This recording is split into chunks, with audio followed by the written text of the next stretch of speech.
Today's question comes from Snapchat, where somebody asked me, how do I deal, they said that we had shown how to deal with sort of the double feet on biceps spider guard version in the app, but what about when someone's got a lasso or a lasso on your arm as well? How do you use sort of conceptual jiu-jitsu approach to deal with that sort of entanglement and pass it? Yeah, well, we can certainly deal with that in a conceptual way. Right after I mentioned it, I'm surprised you got anything on Snapchat other than a dick pic.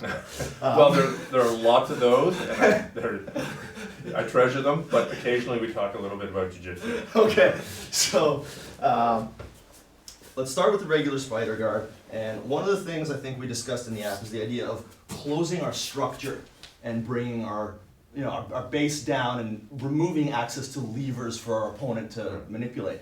So one of the things you're going to deal with is with the lasso or lasso spider guard is now for me to close my elbow is really difficult, right? Like he's got a hook behind my armpit and he's opening his knee up, so his shin is basically blocking me. So let's rewind just a little bit. The first thing about dealing with this is, and I should not be on one knee, by the way, I'm just being lazy. If you're ever on one knee like this in the spider guard, you are going over. So let me get a little bit more properly positioned. As soon as my partner starts to engage this, I want to swim my hand in behind.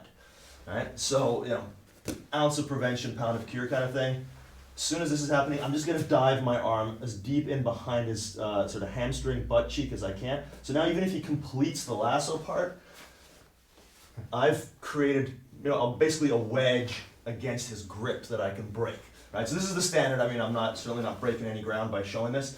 So he goes out, I go in, and even if he gets in here, I should be able to crawl up and break the grip. And then I've got my grip on his free leg here. I'm going to step my hips in and pass that way.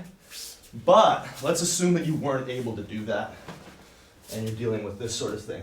I'm going to try to close my elbows as much as I can anyway. Right? It's not like it's going to be impossible for me to move them in a little bit. And as I do, I'm going to use my knee here, basically using a frame or a wedge to access a lever to drive this down and break the grip. So that's how you would use the concept of frames and levers here to access a lever to his hip, press out, and break the grip. And then immediately you would be initiating passing out. Likely your partner would still be holding on to this leg, so we would try to circle in, and now you can start doing all the cool like stepping passes, you can move into leg drags, whatever style of passing you favor, but the essential concept is that's the end of the lever. I want to try to access it with sort of the tip of my shin where it meets my knee and press it out. So you're turning a frame into a lever, as we discussed in the app.